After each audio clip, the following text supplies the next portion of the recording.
Olá, sejam todos bem-vindos a mais um Mentoráveis, um lugar de gente interessada e interessante. Isso é então, vai pegar, vai pegar. Hoje a gente está aqui com uma pessoa muito especial, a gente já trabalhou junto aí em negócios paralelos aí, eu fui fornecedor, já me extorquiu muito. Mas como o Mentoráveis tem essa coisa de a gente falar sobre negócios, falar sobre empreendimentos, falar sobre empresas, falar sobre todos os caminhos que o negócio envolve, não só o venda, não só o marketing, é isso que a gente traz sempre aqui, toda semana. Falar sobre todos os pilares que o negócio precisa para se manter de pé. E um dos pilares se não um dos mais importantes para qualquer negócio se dar bem, é saber comprar direito, né? Não é só vender, a gente precisa saber comprar direito. E hoje eu estou recebendo aqui um convidado muito especial, especialista nesse tema, a gente vai falar bastante. Tem muitas coisas aí no meio do caminho, mas isso é algo que a gente vai falar bastante aqui no decorrer do nosso papo. Hoje ele está em transição, na verdade, de carreira, transição de mercado ali, ele está indo para L'Occitane. L'Occitane, né, cara? É que eu tô com um outro fornecedor. Enfim, vamos lá. Para L'Occitane, como especialista de. Já tá me corrigindo aqui, nem como. Tá certo, tá certo. Bom, já começou com força total, é isso mesmo. Tá indo para L'Occitane como especialista de compras, assumindo a carteira de negociação de marketing para as Américas: Canadá, Estados Unidos, México e Brasil. É um puta desafio, hein, velho? Vamos lá. Mas já passou por Raizen, Nestlé, é dono da Dog Hike e super envolvido com o mundo gamer. Seja muito bem-vindo, Diego Lucena. Cara, Rob, obrigado pelo convite. Um tempo que a gente também já teve esse contato trabalhando aqui e ali. Mas é importante a gente falar sobre o negócio, importante a gente desmistificar um pouquinho sobre como as pessoas veem isso, né? E eu sempre falo, acho que tudo é troca de experiência, a gente trazer um pouquinho, não é certo ou errado, é como cada um fez, como cada um desvendou e tá desenvolvendo negócio, né? Então, obrigado, vamos lá. Exatamente. Cara, eu acho que pra gente começar, a gente pode contar um pouquinho da tua história aí, cara, como é que tu ascendeu aí pra carreira, como é que tu chegou nesse momento, né, que a gente vai falar daqui a pouquinho sobre... normalmente a gente tem tantos caminhos, como é que tu foi parar aqui com relação a parte de suprimentos e tal, né? Conta um pouquinho da tua história pra gente, como é que começou, como é que foi como é que você foi se desenvolvendo, o que tu estudou, pra onde é que foi. Tem um papo muito bacana ali sobre o teu inglês que tu aprendeu jogando os seus games lá, e aí foi evoluir depois porque o mercado pediu e tinha isso. Conta um pouquinho pra gente como é que foi isso. Cara, eu gosto de falar que um pouquinho de trás pra frente, que ninguém se forma achando que vai trabalhar em compras. E se isso você vai escutar 100% dos compradores. A gente descobre a carreira de compras ali e quem fica é porque realmente gosta e entende o negócio e vê o valor disso, né? Hoje a gente fala muito de compras estratégicas, mas voltando bons anos atrás lá, cara, tudo começou aspirante a querendo buscar uma carreira, descobrindo um pouquinho do que era marketing ali antes.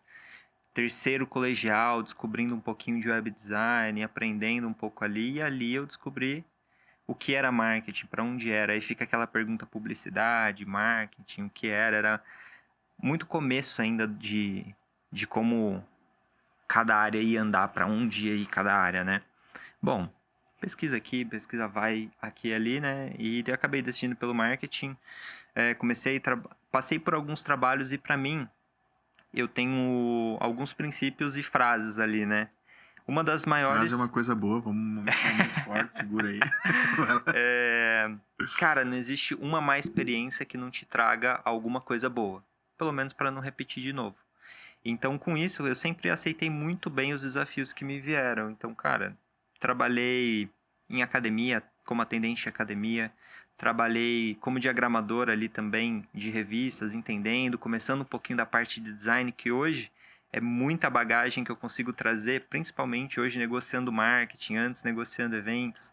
Então, eu já começo a pegar um pouco dessa expertise e também aliando um pouco com o meu irmão, que hoje é meu sócio na Dog Hike, que é artista, ele é design gráfico e artista, onde também traz um pouco mais essa bagagem de design, como construir, como olhar, como desenvolver, como pensar um pouquinho diferente.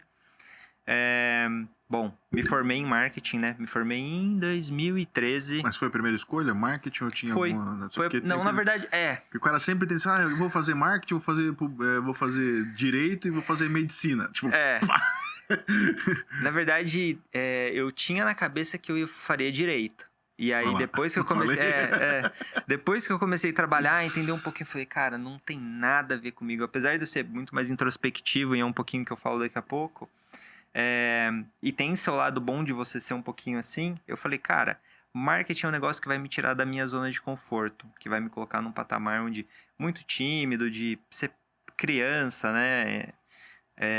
Literalmente, marketing me transformou por saber comunicar, como comunicar, em que tom comunicar, né? Quais palavras colocar em cada local. Então, isso foi muito importante, acho que, para o meu desenvolvimento e hoje, principalmente, quando a gente fala sobre postura, onde você lidar. Hoje em dia, a gente, principalmente em compras, a gente transita muito em hierarquias, né? Então, é legal você saber aonde está para poder também passar a mensagem correta. No final, é sobre isso, né? Total. Mas legal.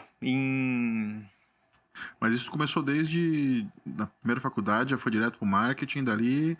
Aí no meio do caminho tu foi buscar uma especialidade. Por aí, é isso? Foi isso aí. Marketing, cara, ele é muito abrangente, né? Você não Pois sabe é. se você vai ir para uma agência, se você vai ser planning, se você vai ser até mesmo designer, por exemplo, que muitos hoje em dia acabam indo e se especializam, ou seja, complementa a faculdade ali. Mas sim, na verdade eu estava descobrindo. O que me ajudou, na verdade, foi nos últimos 2 anos ali, onde eu trabalhei numa multinacional, chama Borg Warner, de automotivo. E ali eu trabalhei principalmente na parte de B2B, né? Então, um pouquinho de mídias, um pouquinho de dados, um pouquinho de branding. Então, eu tive contato com grande parte do marketing e olhando, cara, eu acho que eu quero ser um pouquinho mais estratégico, planejar, legal, tô tendo uma experiência de marketing aqui, mas minha cabeça sempre foi... eu preciso conhecer disso para depois olhar o macro. Porque quando a gente fala de empreendedorismo, não tem como você ser especialista. Por mais que você tenha que trazer pessoas, eu tenho o conceito de que você nunca vai ser... A gente estava falando isso aqui agora há pouco. Você nunca vai ser bom sozinho. Conheça as pessoas boas. E, sem problema, você tem que saber que as pessoas são melhores que você para você também conseguir conciliar, desenvolver junto, né? Então, minha cabeça já estava nisso. Trabalhar com B2B me ajudou a olhar um pouco isso, que você já olha um pouquinho mais de longe isso, a parte entre negócios, né, de empresas. Então, isso ajudou bastante. E foi aí onde deu aquele ponto de você precisa, e era um momento de dar um ponto a mais no meu inglês. E aí, voltando isso, como surgiu todo o inglês, então assim, até... Mas só o que tu falou ali antes, eu acho que é bacana, que é esse ponto ali, tipo, de não fazer sozinho. Eu acho isso também. A gente falou aqui realmente, né? Às vezes a gente tem medo de dividir, tem medo de delegar, tem medo de fazer. Cara, não tem como você fazer algo direito sozinho. Isso aí. Sabe, tipo, você vai fazer uma coisa muito bem feita, mas sempre, sabe, você tem o seu ponto forte, né? Mas também tem vários pontos fracos. Às vezes, porra, uns pontos médios, né? Mas vai ter gente que tem pontos fortes naqueles pontos seus médios. Então, pô, se conseguir gerir e ser um empreendedor que consiga trazer os pontos fortes, né, laterais ali para tornar a coisa realmente consistente, é onde a coisa realmente explode e toma corpo e vira, né? E acho que esse é o grande diferencial de gestores de sucesso para aquela grande maioria que ainda dá uma patinada, dá uma derrapada, é conseguir se desapegar um pouco, e é difícil. Pois é. Mas falando ali da tua virada ali do inglês, tu começou, como falou, lá atrás, a parte tipo do teu lado game ali. Cara, o simples, quando pequeno ainda, querendo jogar, entender o jogo, a história, pô, preciso... Como eu faço isso, né? Cara, peguei dicionáriozinho, aqueles de bolso mesmo, ia lendo, ônibus pra escola, lendo, olhava uma coisa na rua, o que é aquilo? Lia. E foi assim que eu fui descobrindo um pouquinho do inglês, até um nível intermediário ali. Que é bem diferente Negociava do que bem nos jogos já. Então foi aí também um pouquinho da parte de negociação, já começou lá atrás. Cara, sempre joguei, até hoje jogo bastante. Então veio um pouquinho daí. Então ali no final...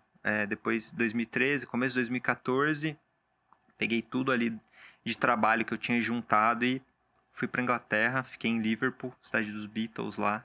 Mas aí tu ainda tava na Tinha acabado meu contrato de automobilística? estágio. Lá eu tava como estagiando. contrato de estágio ainda na Aham. época. Então acabou ali, decidi dar esse step. Já que tinha um tempo ali, então vamos seguir pra frente. É isso aí. E, cara, foi sensacional, assim, porque pra gente que sai do Brasil e faz uma viagem internacional, principalmente quando você ganha esse dinheiro e aposta nisso, você aproveita até a última gota. Então foi o que eu fiz. Ia pra museu, ia bater perna, ia em pub principalmente, né? Conversar um pouquinho Ia aqui te e ali, perguntar isso, conhecer por que pessoas. Liverpool? Porque era onde O na minha brasileiro que é inglês pesquisa normalmente vai pra tinha. Dublin. Exato. É Dublin, Estados Unidos, Canadá. Era o lugar onde eu, em minhas pesquisas, vi que tinha menos brasileiros. Exatamente. Cara, Pra Londres poder vai ter conviver com o mínimo. mínimo possível do português. Exato. Legal. Puta desafio. E conhecer outra cultura, cara. E realmente foi Imersão. intenso, mas foi a melhor experiência até hoje, assim, que eu já tive. Porque em 3 meses ali que eu fiquei, foi sensacional. Conheci pessoas incríveis. Tive uma experiência de vida mesmo, assim.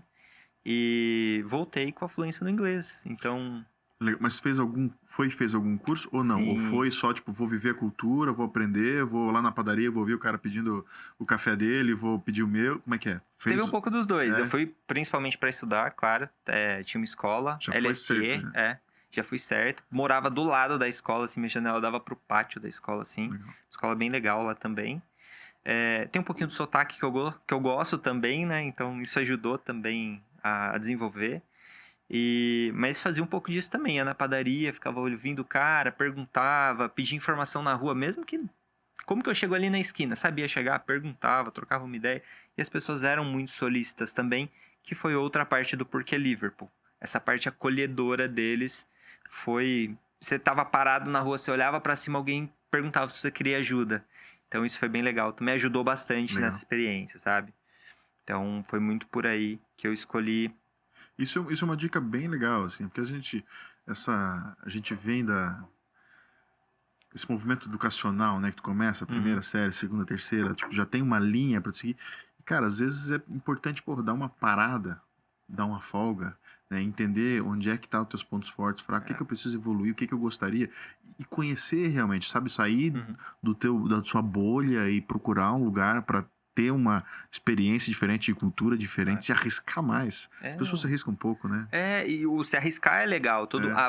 Quando eu fui, a primeira pergunta, mas você vai sozinho? Claro que eu vou sozinho. Porque se eu for com alguém do lado, às vezes eu não ia falar o tanto de inglês que eu precisava. Com os poucos brasileiros que eu conheci lá, ninguém falava português. Todo mundo falou, a gente tá pagando caro, a gente vai falar inglês, a gente tá Em aqui Libra, né? Em Libra, cara. É absurdo. E isso é muito legal mesmo, cara. Muito legal mesmo. Acho que inconscientemente ou conscientemente, não sei, já estava empreendendo. É empreendedorismo pessoal, né, meu? Porque já estava se arriscando, já estava colocando na frente ali o teu patrimônio intelectual, né? Por algo que não sabia o que ia vir depois. Cara, eu acho que para algumas pessoas, e deveria, acho que ser para todo mundo, o empreendedorismo ele deveria ser basal, ele deveria estar intrínseco nas pessoas, ou no mínimo vir da escolaridade básica, né? O que é longe da nossa realidade quando a gente vai falar sobre educação, mas isso acho que é um outro tema.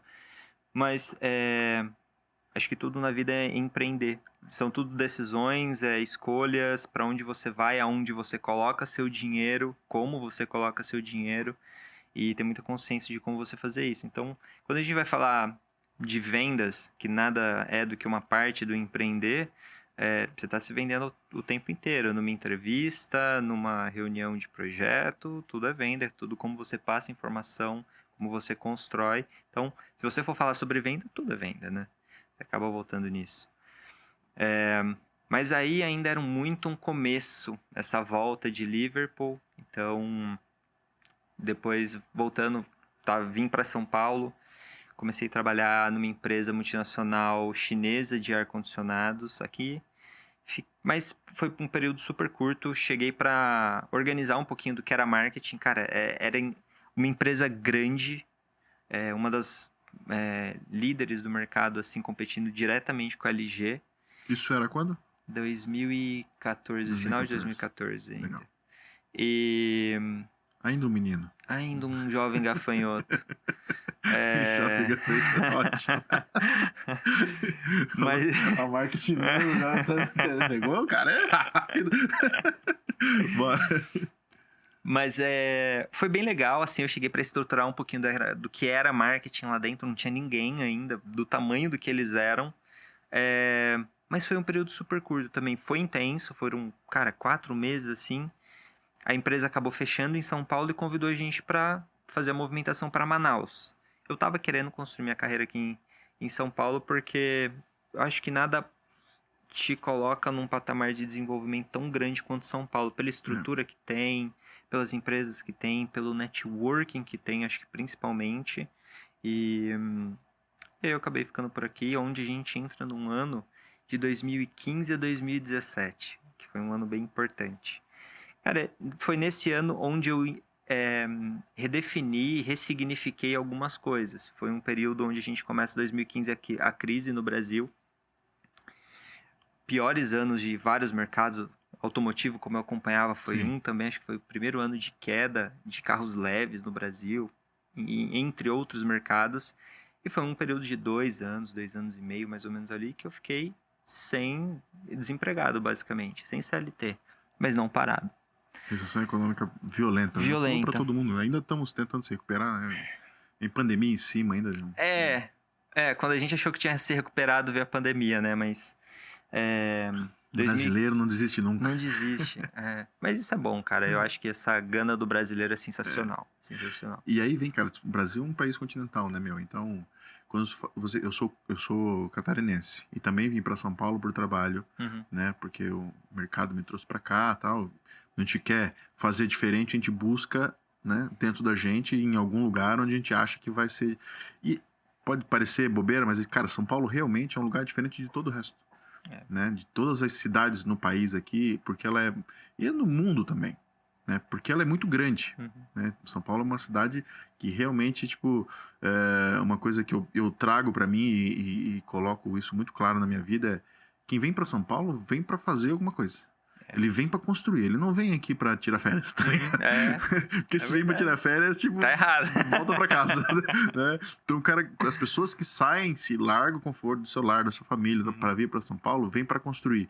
Então, isso gerou aqui na cidade, eu acho, uma cultura de empreender, de fazer, não só de empreender no sentido tipo de CNPJ, né? Pô, vem um cara lá que vem e trabalha de garçom, cara, ele vem, ele não simplesmente, não é simplesmente entregar um prato, não, ele vem, porra, ele cumpre o papel, ele faz direito, ele leva o atendimento a sério, em todas as cadeias, né? Então eu acho que por isso que São Paulo é diferente, porque as pessoas são, de certa forma, mais comprometidas, né?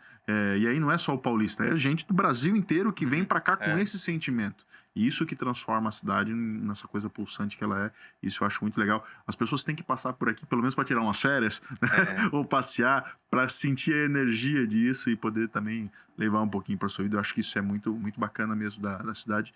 E por isso que às vezes minha mãe, inclusive, pergunta: volta para minha... Não, cara, não sei se eu consigo mais. Tem isso. Né? Não sei se eu consigo mais. Isso é muito... Mas a gente percebe que a gente está acelerado quando a gente volta, né? Quando a gente vai visitar. Eu falo, se você for no metrô e ver alguém andando, é turista. Porque se tá correndo, tá em São Paulo já, com certeza, já tá na pessoa, né? Tá faltando alguma coisa ali. Em algum lugar tá. Onde é que tava? Até me perdi aqui, tava falando da volta de 2015, Exato, da recessão 2015. E tal, e aí tu deu ficou um tempo parado, mesmo assim se movimentando, empreendendo em outros caminhos. Quais foram? Exato, acho que o principal foi que eu comecei a empreender mesmo nessa época, tá? Apesar de outros trabalhos que eu fiz aqui e ali, bicos, assim, diversas áreas, acho que o mais legal foi que eu comecei a empreender um site de notícias de esporte eletrônico, onde lá atrás, sempre crescendo muito nessa parte de tecnologia, jogando bastante, eu fiquei quase um ano mais ou menos ali empreendendo um site de esporte eletrônico, cobrindo eventos, fazendo entrevistas com várias personalidades do mercado. Mas aonde estava, eu não vou dizer o problema, mas onde estava a questão do cenário ali no momento, quando eu digo cenário, é esporte eletrônico e esse desenvolvimento do que era na época. Era muito inicial, era muito jovem.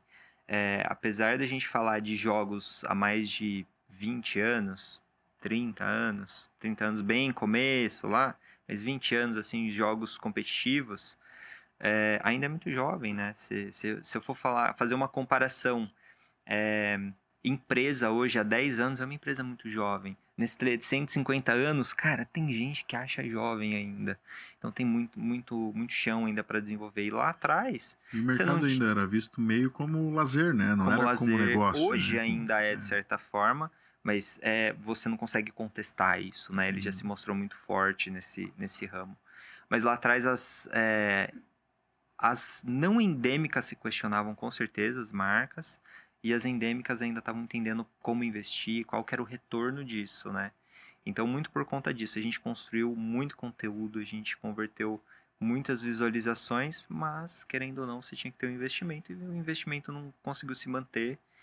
E o que eu acho importante isso é que quando você falha em alguma coisa, o importante não é você prestar atenção na falha, é você prestar atenção em como aconteceu, o que você vai tirar daquilo. E eu falo uma coisa bem engraçada que hoje, ainda treinando times de esporte eletrônico, não só isso, mas também dentro da indústria, legal. O que você conseguiu tirar disso? Qual caminho você tomou ali? Porque para mim é aí que você aprende. Na minha carreira foi aí onde eu aprendi. Nas maiores quedas foi onde eu falei, caraca, onde eu errei? Exatamente. Onde eu errei tão grande? O que eu consigo tirar disso, sabe? E porque normalmente quando você faz algo bom, você não volta para revisar, apesar de ter muita coisa para você conseguir desenvolver dali. Deu certo, né? Bora comemorar essa. Exato. Todo mundo sai comemorar e esquece de olhar, pô, dava para fazer melhor. E uma das coisas que eu faço sempre também, antigamente até mais, confesso que eu preciso voltar a fazer isso, mas todo final de dia hoje, quando eu chego no final da minha semana, eu falo, o que eu fiz essa semana que eu posso fazer melhor semana que vem? E, cara, meu drive de desenvolver, de ser melhor a cada dia, ele vem muito disso. E é algo que eu faço há muito tempo. Acho que tá dando certo. Vamos continuar e ver da próxima vez que eu voltar aqui, a gente conversa qual vai ser o patamar Nós vamos ter disso. que conversar sobre essa coisa da didática ali, de como fazer, da perseverança, porque, cara, tem que ter uma disciplina gigantesca para tu conseguir manter isso, né? Conseguir. E é um cuidado que as pessoas não têm. Um cuidado que eu faço, não nesse padrão, mas uma coisa que eu faço, que eu tenho, que eu acho que é tão simples, mas as pessoas não fazem, é quando escreve um texto, vou escrever um e-mail, eu releio ele 2 vezes. Exato. Né? Eu salvo, dependendo da seriedade que eu preciso, eu salvo e volto, vou tomar um café, vou fazer outra coisa e volto no fim do dia. E falo, nossa, tá muito ruim, vamos melhorar. Porque na própria leitura do que você já consegue reinterpretar e ver, porque uma coisa que eu sempre falo com o nosso time, cara, assim, quando é importante, liga. Porque na escrita, às vezes a pessoa te interpreta mal, né? Esse é o meio da escrita, tipo, isso é o que ela gera, né? Interpretação. Então, às vezes a pessoa te interpreta, acha que tu tá falando num tom e é outro. Então, se é uma coisa que cabe uma dupla interpretação, liga e fala, né? Organiza para que não dê brecha para isso. Porque mesmo assim, cara, passo uma vez, leio, né? Cara, ver português, tal, ver, né? Mas também o conceito do que está sendo passado ali para frente. E as pessoas raramente fazem isso. Viu? Eu vou ter que entrar num tema que é sobre empatia. Porque é você se colocar no lado da pessoa, de como ela vai entender, qual é a bagagem que ela está entendendo, em que momento que ela está entendendo aquilo. Final de semana eu estava conversando isso com um amigo meu empreendedor também sobre... Hoje é outra coisa que deveria estar intrínseca, mas hoje eu tenho que ensinar as pessoas em alguma área, algum treinamento, inclusive no esporte eletrônico, o que é empatia. E não deveria ser assim. As pessoas deveriam, no mínimo, entender. Primeiramente, se colocar no lugar do outro antes de falar, antes de tomar alguma atitude e até mesmo para ensinar. Eu hoje, como professor ali, eu preciso saber onde a pessoa está, eu preciso saber ouvir primeiro e, principalmente numa mesa de negociação, não vou negociando querendo ter o melhor para mim. A melhor negociação, claro, é o clichê, mas é o melhor para os dois lados. Infelizmente, hoje no Brasil não se vê assim. Ele se vê um empreendedor, a pessoa que se deu bem em cima de alguém, em cima de algo. E, cara, a gente precisa parar com que as pessoas pensem dessa forma. Eu acho que, conversando aqui, o que a gente está fazendo agora é uma forma disso. Mas é continuar trabalhando ferramentas para que as pessoas consigam entender isso. Não? Desmistificar isso. Isso é como a gente falou no começo. Cara, qual é o objetivo? O nosso propósito é justamente esse, né? Trazer para as pessoas que o empreendedor, ele não é o pilantra, né? Ele não quer avacalhar a vida de ninguém. Tem, obviamente, que tem em todos os negócios, todos os caminhos.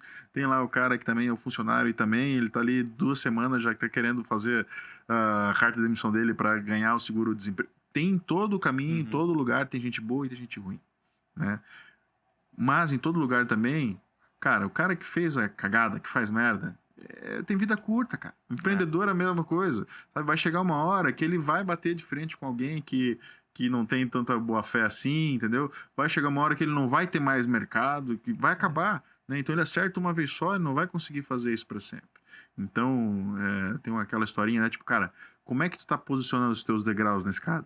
Né? Se for botando de qualquer jeito, quando chegar lá em cima, o tombo é muito mais violento. Exato. Né? Então, se tu cada degrauzinho, tu dá uma firmadinha, deixa ele tranquilo, pisa, tá firme, tá legal, tô indo bem, faz o outro, faz o outro, faz o outro. Se lá em cima quebrar, tu caiu só um, tu não vai cair até embaixo de novo. Né? Que vai acontecer, vai quebrar, vai dar ruim em algum momento, vai dar problema. Mas eu acho que isso é fundamental. As pessoas veem o empreendedor como um bicho-papão. E não é isso, cara. Né? O cara, quando empreende, ele quer transformar alguma coisa. Ou construir a sua ideia, o que ele acredita, né? Eu acho que a Dog Hike, ela veio muito disso, da gente tentar... O que é Dog Hike? Dog Hike é uma boa pergunta, tá? Cara, isso vem de... Pode marcar um ponto pra mim aqui. Isso vem de muito sentimento do que eu e meu irmão construiu como 2 pessoas que se admiram. E que em um projeto, depois de muitos anos tentando muitos projetos, a gente virou e falou, não, a gente tem que fazer, e a gente tem que fazer do melhor que a gente conseguir. Vai ser o perfeito? Não vai ser. E a gente fez. O que cara, é uma marca de acessórios pet para cachorro hoje, né? A gente não sabe amanhã, mas hoje para cachorro. Onde tem coleiras, peitorais, guias. Mas ela não é só isso. Ela... é uma marca que traz experiência, que traz design, que traz comunicação, que no final a gente só quer criar momentos memoráveis entre o cachorro e seu dono, falando num termo bem simples, tá? Por quê? Cara, porque a gente acredita em algumas coisas como empresa que a gente gostaria de fazer. Principalmente como retornar esse conhecimento, essa ajuda toda que a gente teve até hoje. Como que a gente volta para a comunidade isso? Como que a gente volta para os nossos colaboradores? Como que eu, como colaborador, gostaria de ser tratado e ter de benefícios, e ter de atenção, e ter de desenvolvimento? Legal, hoje eu não consigo talvez construir da forma como eu quero, mas eu então posso ter minha marca e tentar construir isso lá dentro. Então é aí que para onde a gente está trilhando. Agora que a gente já fez os seus testes, seus MVPs ali... agora a gente começa a parte de criação mesmo, inovação e lançar produtos novos no mercado. Que, cara, no final é nosso core. A gente sempre veio de criar muito. Ela é online? Online. Hoje a gente já tem alguns negócios B2B. O próximo passo agora é aumentar os canais. Então, aumentar nosso range, tanto mídias digitais, mas também como fazer mais negócios B2B. Vocês desenham as peças, cara, e aí produzem? Desde o sketch à mão, cara. Não é uma revenda, não é um marketplace. As peças são de produtos autorais mesmo. Né? Produtos autorais, claro. A gente produz isso com um fornecedor, claro. Porque comprador tem que ter sempre fornecedor. A gente tem que desenvolver... Vamos chegar nessa já. A gente tem que desenvolver fornecedor. Mas sim, desde toda a peça, desenho à mão. E a gente tem um diferencial hoje. O nosso material ele é de produto ecológico. Então, sustentável. Ele tem parte da sua composição de poliéster ecológico, porque também é o que a gente acredita. Então, isso veio principalmente do meu irmão. O logo, os 2 cachorros do logo são 2 cachorros adotados do meu irmão, e onde ele faz trilha. Então, foi nesse momento de trilha, em sentar e ver o sol e estar numa montanha e falar, cara, a gente precisa levar isso para as pessoas, que elas sintam isso, não simplesmente usem isso. E engraçado que hoje, claro, eu tô em São Paulo, ele tá em Cuiabá, hoje ele tá fazendo uma trilha, então é isso realmente que a gente quer trazer. E é onde a gente alia, cara, O cara tá em São Paulo, vivendo essa loucura de São Paulo, e o outro tá em Cuiabá, vivendo a Chapada Diamantina. Aonde que a gente alia tudo isso? Então a gente falou, legal, então eu tenho uma estampa aventura urbana, mas eu também tenho uma estampa natureza. Assim. Então é aí que a gente quer trazer história e criar com que as pessoas sintam isso e transpareçam isso com as histórias que elas vão criar. É aí que tá Dog Hike. Legal. Isso é muito bacana. Tipo, até falando agora, tu falou do seu irmão que tá fora, que a gente falou de São Paulo é isso, tal, não sei o quê, que é uma cidade em movimento, tal, pulsante. O contrário também existe, né? Obviamente. Tem o cara que já tá saturado de São Paulo e quer ir embora e quer qualidade de vida. A pandemia trouxe muito isso, a gente falou há pouco, né? Que é o pessoal que, começou a fazer home office e saiu de São Paulo, foi pro interior, foi pro litoral, né? Foi para outros cantos e agora não quer mais nem saber de voltar, né? Acaba abdicando de grandes cargos, grandes oportunidades para ficar numa vida mais tranquila, porque tem prezado por uma qualidade de vida que ela julga mais interessante para ela, para a família, segurança pública, aquela coisa toda. Isso é muito legal também de a gente falar um pouquinho depois aí sobre isso. Cara, legal pra caramba. Vamos deixar aí o teu site aí da Dog High aí pra galera poder dar uma olhadinha e tal, seus perfis aí, né? A gente deixa aqui no texto de apoio embaixo, e a galera consegue acompanhar também, saber um pouquinho melhor, um pouquinho mais sobre isso aí. O que tu falou é muito legal aqui com relação a compras, né? Com relação de, cara, a gente vai montar uma marca, eu vou empreender, né? E normalmente quando a gente pensa, vou empreender, o primeiro pensamento é, como é que eu vendo? E o teu já foi o contrário, tipo, como é que eu produzo um produto incrível, né? E para produzir um produto incrível, eu sei que eu preciso do quê? Eu preciso de parceiros incríveis. Como é que é isso? Como é que é? Vamos entrar um pouquinho nessa coisa do comprador, cara, do Diego comprador aí. Eu acho que não só do comprador, mas como da construção da marca. A gente não foi porque a gente queria resolver um problema nosso. A gente queria resolver um problema do mercado. Apesar da história parecer muito simbólica pra gente, a gente primeiro foi fazer uma pesquisa com o mercado, entendeu que as pessoas estavam faltando, principalmente em trilha. A gente sentiu muita falta de equipamento, perguntou, entendeu? E foi daí que a gente surgiu. Pô, as pessoas precisam disso, elas estão buscando isso. E a gente, nas pesquisas, viu que as pessoas estavam abertas, principalmente a novas marcas. Eu acho que também a pandemia trouxe muito disso, das pessoas se abrirem um pouquinho ao mercado. Isso foi bem interessante. O novo, né? O novo, exato, o novo. Eu, como comprador, não tinha sombra de dúvida nenhuma. A gente vai montar uma marca? Legal. Fornecedor, vamos lá. Cara, lista de fornecedor, conversa, reuniões para entender realmente quem que iria somar, não simplesmente fornecer, mas quem realmente entraria como parceiro nosso para a gente trazer um diferencial de mercado. Porque se você for olhar o que a gente tem hoje, a gente tem aquela curva ABC que todo mundo tem. Mas o meu diferencial eu tenho a fita ecológica, eu tenho toda a parte de design muito bem escrita, eu comunico bem isso. Então, eu acho que quando você olha o mercado e coloca lado a lado, poucos fazem isso. E a gente realmente tem que estudar como fazer. Legal, construir minha marca? Não estou feliz, preciso de mais fornecedor.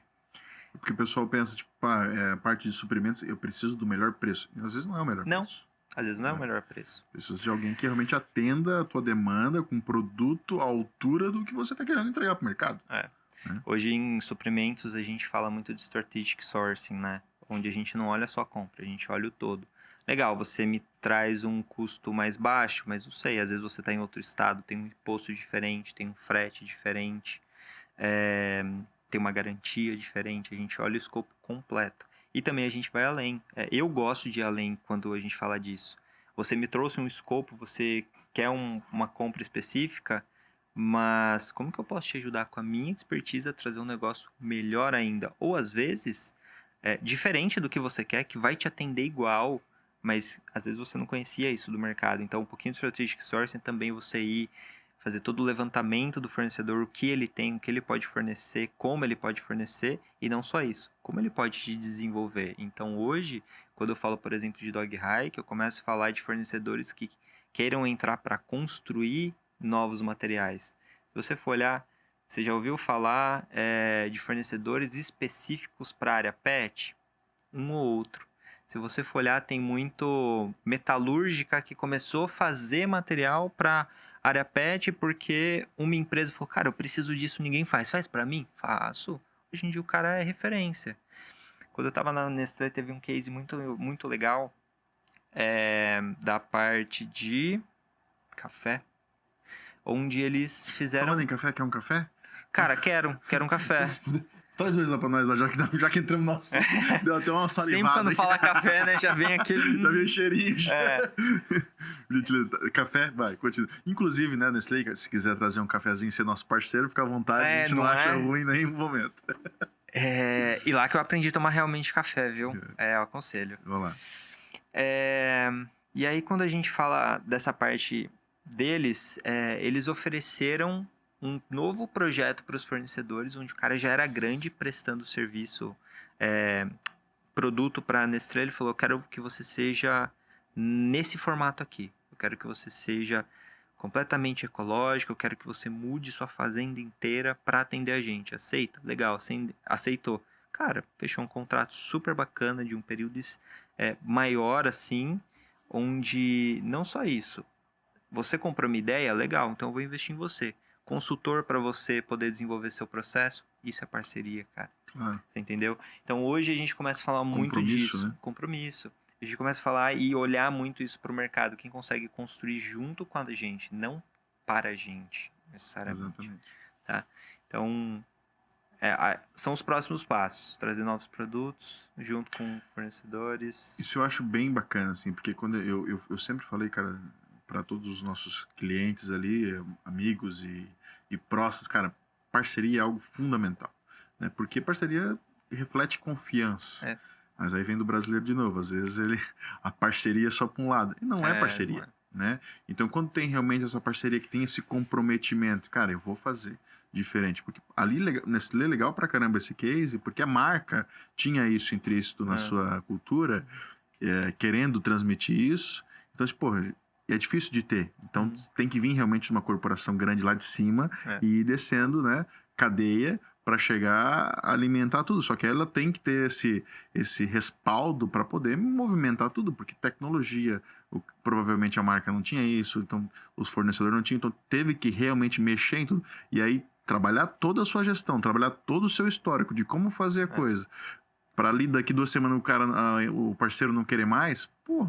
Né? Então, para onde vai esse investimento? Obviamente, depois de tudo pronto, depois de tudo pago, depois da expertise construída, ele abriu um mercado novo para ele. Exato. Né? Então, tipo, a marca ajudou ele a crescer no mercado que não existia, que a atendeu, e para o fornecedor foi sensacional porque ele conseguiu abrir um mercado na frente de outros. Isso é legal pra caramba. Isso sim é parceria realmente, né? Exato. Isso é muito... Como é que chegou na Nestlé? Tu veio de 2015, deu aquela pausa e aí veio pra Nestlé. Como é que foi esse movimento aí? Exato. Um pouquinho da tua de história. 15 a 17 eu aproveitei para fazer meu MBA em gestão empresarial, onde eu tive aquela visão um pouquinho mais de longe. A gente falou de projeto, falou de pessoas, entendeu? Um pouco mais de como olhar uma empresa de fora.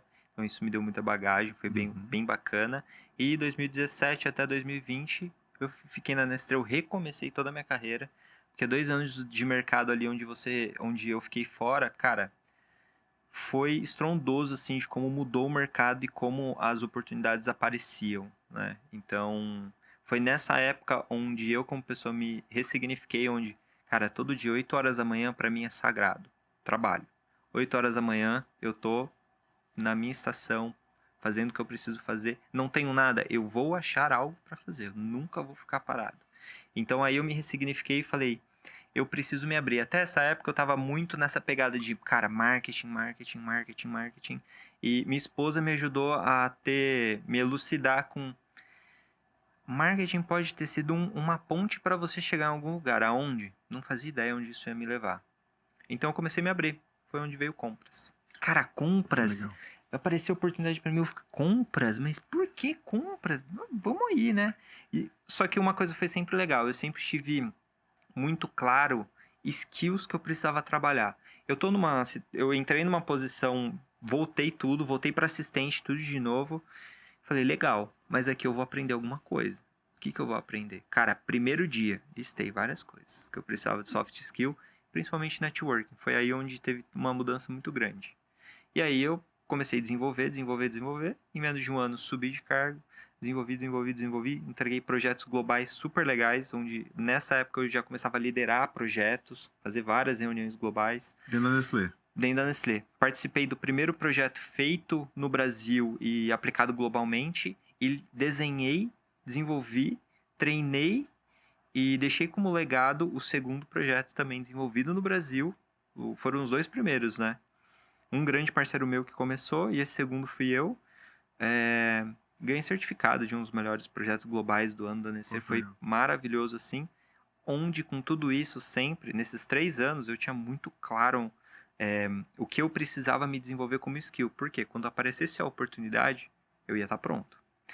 2 coisas, né? Primeiro, eu acho que quando a gente vai para uma posição, a gente nunca está pronto. A gente está pronto para assumir aquele desafio. Mas eu precisava estar pronto com essas habilidades para poder encarar um próximo passo, né? Chegou. Pode ir. Opa, chega. Cafezinho? Não te preocupa, não. O homem mais bonito, eu já vou pro segundo aqui, ó. O estúdio acabou de chegar. Eu já vou pro segundo. Obrigado, bem. Valeu. Obrigado. Como assim? Agora ficou bem mais... Tu adoçou? Tá ótimo. O homem toma sem açúcar. Esse tem açúcar também? Então tá bom. Agora foi. E se puder trocar, cara, valeu. Desculpa. Fica tranquilo. Valeu. O homem é fit, cara. Você não viu que é um homem bonito? Eu sou abelha, então eu tomo com açúcar. Cara, na Nestlé eu comecei a tomar sem açúcar e desde então... É estranho quando tomo com açúcar. A boca dá aquela grudada. Cara, costume. É isso mesmo. Costume. Acho que a gente vai... Porque assim, café é bom, né? Se o café não é aí bom, que tá. Aí o cara bota o açúcar pra quê? Pra dar uma quebrada. Aí quando você começa a tomar café e você sente o gosto, quando você toma um café ruim, você fala, deveria ter continuado no açúcar, viu? Por que eu fiz essa? Pois é. Cara, eu achei muito legal o que tu falou aqui, Diegão, vamos voltar um pouquinho. Que às vezes é muito difícil a gente, quando tá numa posição, a gente já tem estabelecido, a gente já passou por algumas situações, como você, tu começou numa multinacional, viajou, se especializou, voltou, pegou mais um negócio. E voltar atrás, começar a estagiar, de certa forma, de novo, né? Para começar uma nova... não é uma nova carreira, mas começar um novo momento na tua vida profissional. Depois já de um tempo, as pessoas não querem. Não sei se é orgulho, não sei se é se privar, mas é legal, bacana, como falou, tu teve a posição da sua esposa ali que te deu força, então o cara vai, começa de repente e tal, porque é bem isso, um técnico olhando de fora, às vezes a gente não tá vendo alguma coisa que pode mudar, né? E isso é bacana, saber assim, eu vou voltar uns 2 passos para trás, mas eu vou me preparar para que quando eu subir, eu vou subir com força. Então, vou olhar para minhas soft skills aqui, as minhas dificuldades, as minhas habilidades não tão habilidosas assim, vou preparar e vou com tudo. Como tu falou, em pouco tempo você foi para trás e deu 4 passos para frente, com muito mais energia, com muito mais força, se destacou ganhando. Tipo, isso é legal pra caramba, meu. Isso é legal pra caramba. Então, não tem medo de voltar um pouquinho, né? Cara, assim, não é fácil, não foi fácil. Foi bem desafiador, pra ser muito sincero, mas vamos colocar no papel, eu já sabia trabalhar. Eu já sabia o caminho, como trilhar e o que eu precisava. E é legal a gente olhar pra gente e falar, eu sou ruim nisso, eu preciso me desenvolver nisso. Tem um ponto do que o que você é realmente bom e precisa desenvolver, e aquele ponto que a gente estava falando lá no começo, de que a gente não tem que fazer tudo. A gente pode, a gente consegue? Consegue. Mas quanto você vai demandar de energia para fazer aquilo minimamente, ou fazer o que você é bom? O que você é bom, você faz rápido, bem feito, e o que você não faz, você gasta o dobro, o triplo do tempo para fazer o simples às vezes. Então foi legal realmente poder... E acaba deixando de fazer o que você realmente sabe fazer, que realmente é o seu diferencial, né, velho? Exato. E olhar pra dentro, refletir assim de, cara, eu preciso me desenvolver nisso. Eu já sabia trabalhar, eu sabia o caminho, eu sabia como funcionava. Então, assim, foi fácil, de certa forma, porque era só comigo. E se tá comigo, só depende de mim, cara, vamos pra cima. E foi legal. Então, assim, isso foi até 2020. Março da pandemia, eu recebi a ligação da Raizen. E aí eu entrei na pandemia, entrei já de home office.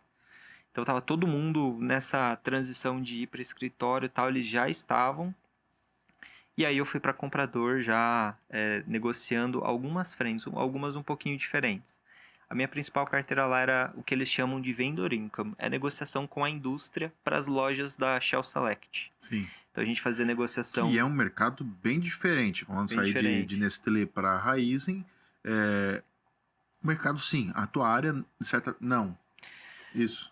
Cara, mudou um pouco porque na Nestlé eu dava, era muito mais suporte a compras globais e categorias diretas, ou seja, materiais. E aí eu fui muito mais pra frente de serviço e a maior como negociação de espaço, né, vamos se dizer. Sim.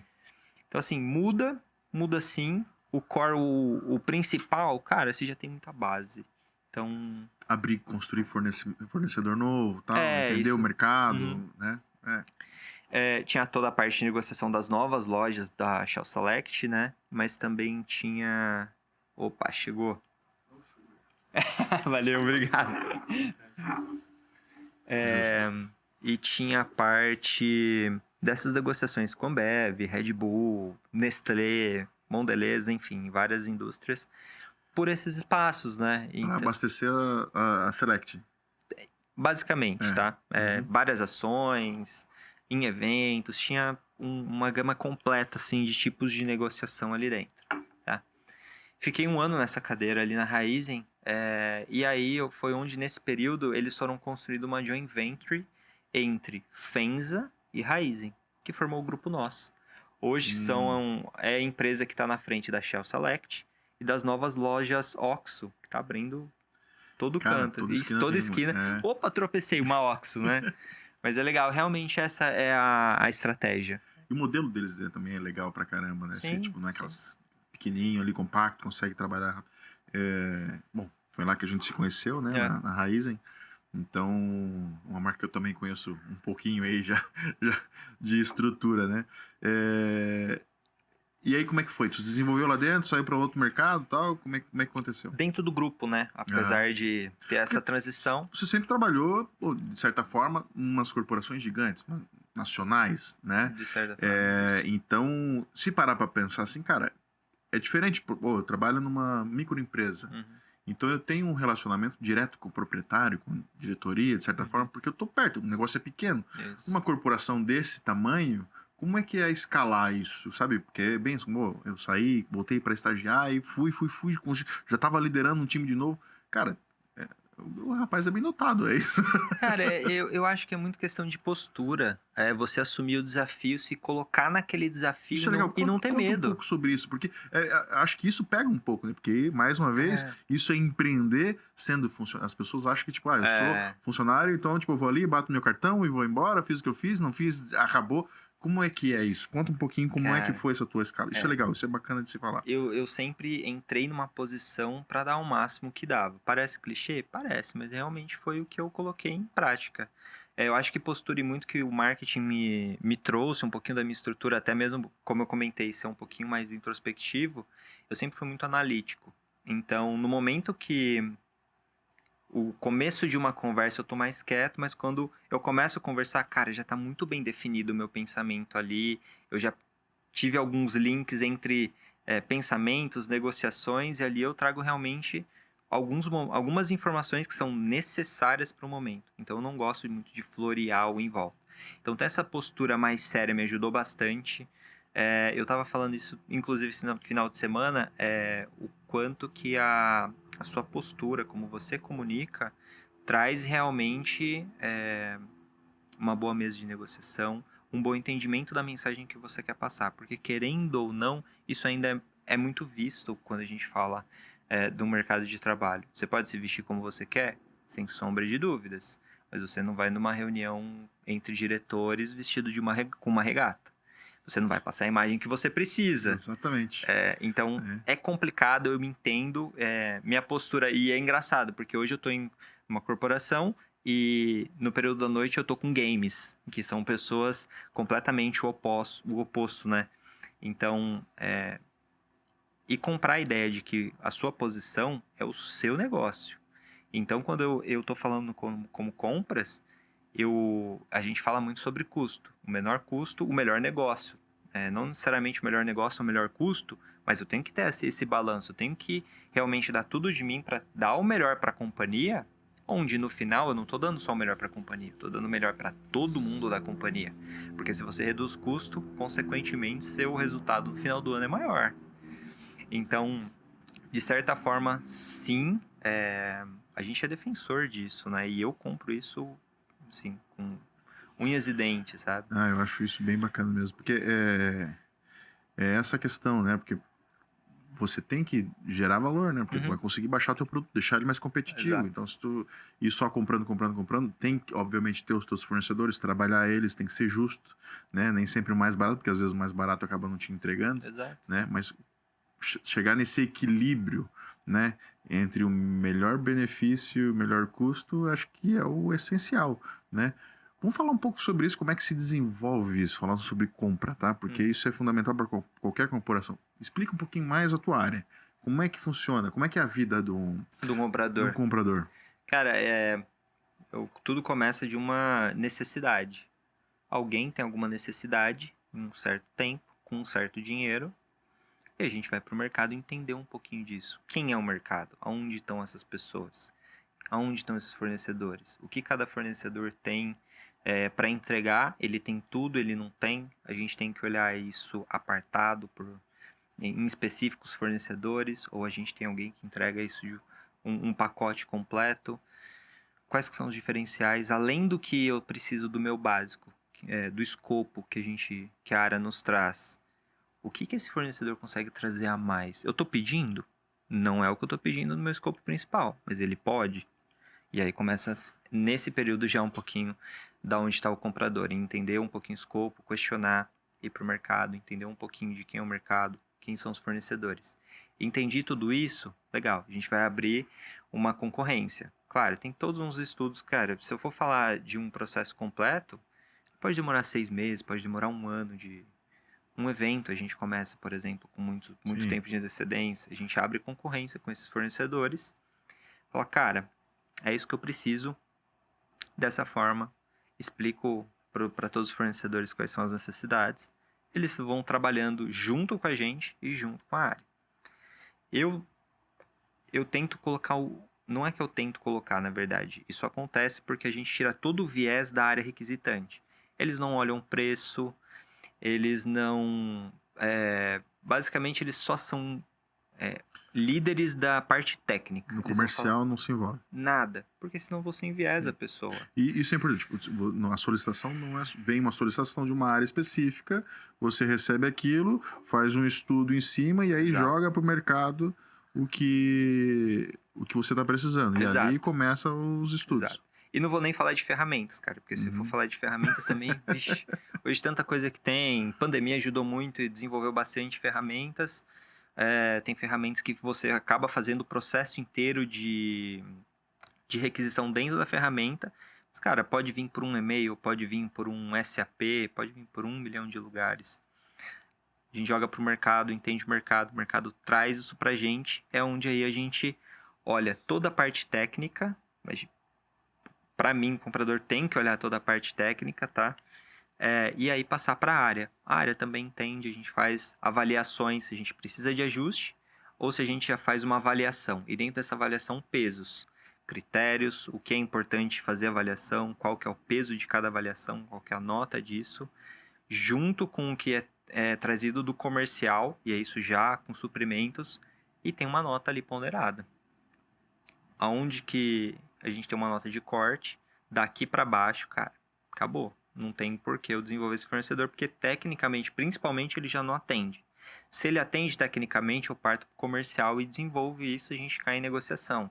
E aí começa a expertise de toda a análise que a gente fez de mercado, se os preços estão muito diferentes, aonde, por quê, o que está por trás, quais impostos estão por trás disso, ele está me entregando mais e por isso que o preço dele está maior, legal, vamos equalizar, linha a linha, tudo, linha a linha.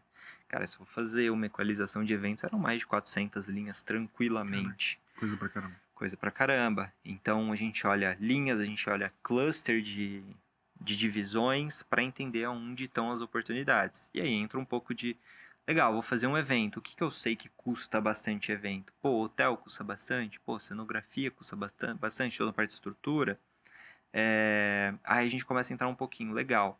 Radinho de comunicação. É caro, não sei. Clearcom, Staff, né? Staff. Você entra cada vez mais dentro do processo para saber até onde eu preciso entregar, até onde eu consigo questionar, até onde eu tenho tempo para fazer isso também. É algo que a gente comece cada vez mais processos com antecedência. Por isso que eu comecei a falar de 8, 10 meses, 1 ano de antecedência. Se a gente for falar depois que voltou os eventos, cara, todo mundo quer fazer evento no mercado. Então, quando a gente vai falar de hotel, você tem que estar muito antecipado quanto a isso, principalmente em sazonalidade, né? Então, legal, tem equalizado, tem valores, aí sim a gente vai para uma parte de endosso das áreas. Empresas que, quando a gente fala pequena, legal, você vai ali com a pessoa que está do seu lado, um coordenador, até mesmo o próprio dono, legal, pode fazer isso, segue.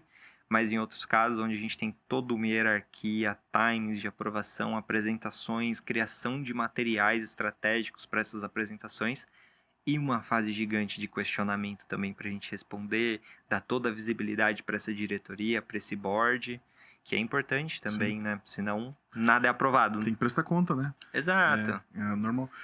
Então, quer dizer, vamos lá, deixa eu entender. A gente passa lá, vem a demanda da área X, chega na mão de vocês passam para frente, vão nos fornecedores, vão lá, proposta lá, umas 5, 6 propostas, aí vocês fazem o primeiro corte, e aí desse primeiro corte, que aí vocês mandam lá o residual para a área, e aí eles analisam ali provavelmente, sei lá, tipo, o criativo da coisa toda, né? Tipo, o desenvolvimento, o pensante ali, isso aqui é legal, pô, vou trazer o artista A, o artista B, pô, isso aqui tem mais a ver com o que a gente acredita. Exato. E aí vem para vocês de novo para a parte de negociação. Exato. Como cobrar, por que cobrar ou não cobrar. Então, tudo tem um pouco disso. Eu vou cobrar por trabalho, por peça, vou cobrar por pessoa, hora trabalhada, ou não, vou contratar uma pessoa inteira fixa, um FTE completo ali para me atender.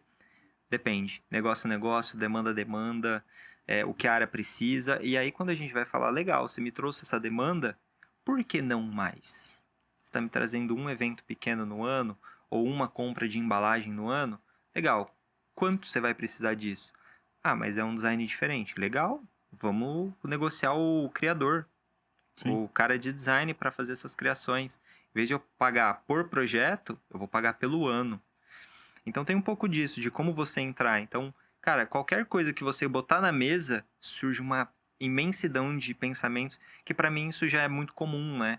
Então, pô, vou comprar copo, legal. Qual tamanho, qual quantidade de ml, colorido, não colorido, qual material, a matéria-prima, garrafinha verde, tá em falta, não tá? Então, pandemia, a gente teve muita falta de matéria-prima para construção de embalagem. A gente viu ruptura de vários produtos. Eu estava no grupo Nós na época. Então, a gente viu alguns produtos das indústrias faltando no mercado exatamente por falta, não do produto, mas por falta de embalagem. Loucura. Exato. O mercado tipo, da Shell, por exemplo, é combustível. O combustível não parou, né? Ele continuou atuante. Só que continuou atuante no mercado onde todos os outros pararam. Então, como é que eu atendo, né? Como é que eu vou atrás de fornecedor para me atender se os caras não estão produzindo? Então, é uma loucura, realmente, ele pensar em como isso aconteceu lá. Parabéns, deu tudo certo. Exato. E aí, até voltando um pouquinho, então, 2021 eu acabei indo para o Grupo Nós. A minha cadeira já estava desenhada no Grupo Nós, né? Eu fiquei 1 ano ali em Raizen, nessa parte de negociação das compras, de mobiliários, negociações com as indústrias. 21 eu fui muito para essa parte também, com uma frente de negociação das indústrias, mas também um pouco da parte de performance. O que foi legal nisso? Olhando performance, olhando produto, quais produtos, aberturas de novos negócios, me deixou um pouquinho mais próximo, muito mais a parte comercial e de como o varejo estava se comportando. É aí onde entra a questão de link com a Dog Hike. Então, muito do que eu trago também de conhecimento para a própria Dog Hike veio desse período de olhar muito o mercado. Eu estava muito mais próximo, fazendo rota em lojas, entendendo, vendo o ponto da onde estavam os postos ali, para onde estava mirando, né, direcionado a loja ou o posto. Então, trouxe muito desses E insights, todo o assim, né? estratégico que a companhia entendeu para o negócio, que, obviamente você está envolvido, Exato. você também consegue Uhum. absorver aquilo e usar na vida. E isso é legal, né? Sim, Quanto mais você se envolve com o que você está fazendo, mais você aprende, exato. né? Então, e mais você consegue entregar, né? E trazer para sua vida também. Isso é legal pra caramba. Tipo, e aí vem, não é uma coisa automática, É. né? É uma coisa de dedicação. Para quem tá começando agora, se tivesse como tu falou da Dog High, você começou já com esses, né? O cara tá começando agora, né? Obviamente ele quer vender, mas Uhum. ele precisa comprar. Uma dica aí pra gente saber, tipo assim, ó, tá começando agora, o que precisa focar, né? Onde é que coloca a tua energia? Como é que você realmente olha para o teu negócio e tenta destacar ele de uma forma mais estratégica? Imagino que a pessoa já tenha o produto dela, mas vou reforçar. Primeiro, o mercado precisa querer isso. Então, olha realmente, vai conversar com algumas pessoas que a gente estava falando. Pô, faz um protótipo e vai entender se aquele protótipo funciona ou não. Funcionou? Legal, volta e refaz ele inteiro. Funcionou? Volta, refaz ele inteiro. Até você saber realmente as melhores opções. Agora, falando de compras, entenda quem consegue te atender nos melhores prazos, porque isso vai ser muito importante quando você é pequeno. Não adianta você fechar grandes negócios e não ter quem te atenda, principalmente em questão de quantidade. Claro, quem está começando, a gente nunca começa grande, inclusive a Dog Hike mesmo. A gente fala de um tamanho muito pequeno ainda. Entenda se aonde você está desenvolvimento. Claro, vendas. Marketing, ele só é marketing quando ele vende. Você não consegue construir uma marca se você não tiver vendas. E o marketing só é efetivo se realmente está tendo conversão.